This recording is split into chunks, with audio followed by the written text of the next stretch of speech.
9 banks in Malaysia are said to have been involved in transactions flagged as suspicious by financial institutions with the US Department of Treasury's Financial Crimes Enforcement Network. This is according to a recent article by the International Consortium of Investigative Journalists, citing leaked documents known as the FinCEN files. In total, 23 transactions were flagged as suspicious, with 7 handled by Public Bank, which sent a total of $13.37 million, while Ambank received a collective $2.9 million in 2 transactions.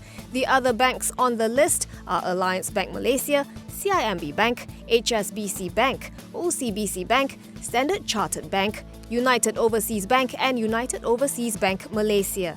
The transactions were processed via the Bank of New York Mellon Corp, Standard Chartered and JP Morgan Chase & Co., which filed suspicious activity reports with FinCEN. These transactions were made between April 2010 and August 2016 and involved accounts in countries such as the US, Afghanistan, the United Arab Emirates, Taiwan, Singapore, Poland and Latvia. In all, the ICIJ said that based on the leaked documents, over $2 trillion of illicit funds were moved by some of the world's biggest banks between 1999 and 2017. They include the 27 lenders which reportedly flagged more than 100 suspicious money transfers worth $2.53 billion to and from companies linked to Lotek Joe and 1MDB. According to the ICIJ, suspicious activity reports reflect the concerns of watchdogs within banks and are not necessarily evidence of criminal conduct or other wrongdoing.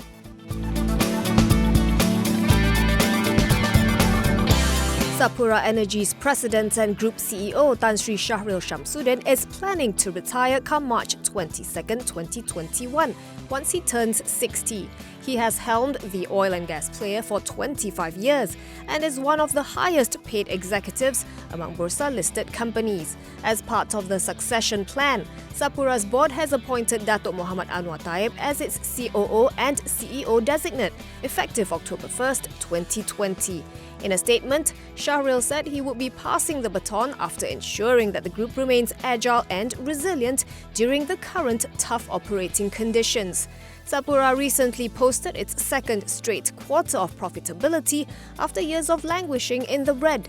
His successor, Muhammad Anwar, who joined the group in August 2020, is a seasoned general in the ONG industry. Of note, he was formerly CEO of Petronas Carigali and was also Executive VP and CEO of its upstream segment.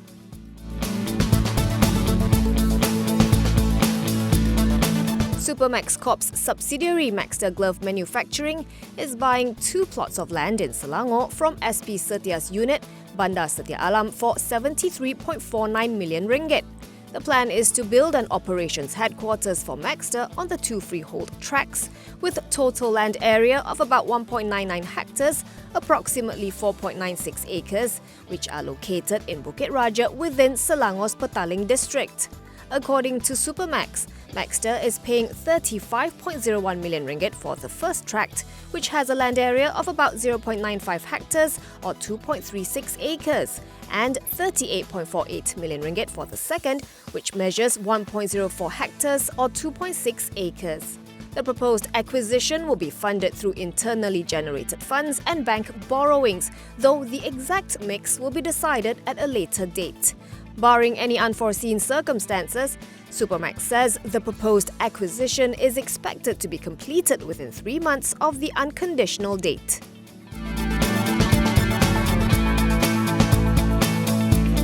Bintai Kindan Corp has entered into a licensing agreement with US-based firm Generex Biotechnology Corp for the development of COVID-19 vaccine compounds in Malaysia. According to a bourse filing today, Bintai Kindan, Generex and Generex Unit, New Generex Immuno-Oncology, entered into a heads-off agreement last Friday.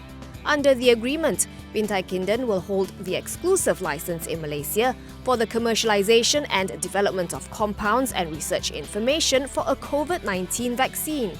Bintai Kindan will also have the first right of refusal for further development and commercialization of the vaccine compounds and research information within New Zealand, Australia and global halal markets.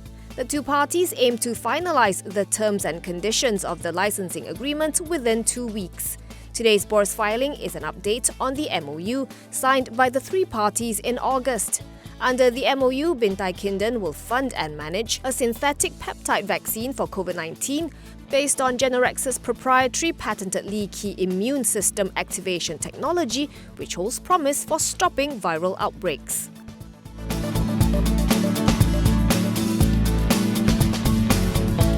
IJM Plantations says tighter supply and higher demand for crude palm oil are likely to push prices of the edible oil up in favour of producers. In a statement following its annual general meeting today, the upstream plantation company said palm oil producers will be able to ride the price wave. The planter noted CPO prices had rallied to 3,000 ringgit per tonne from a year-to-date low of 2,000 ringgit per tonne in May, with analysts attributing the higher prices to stock replenishment, lower palm oil inventory levels and rising prices of competing edible oils.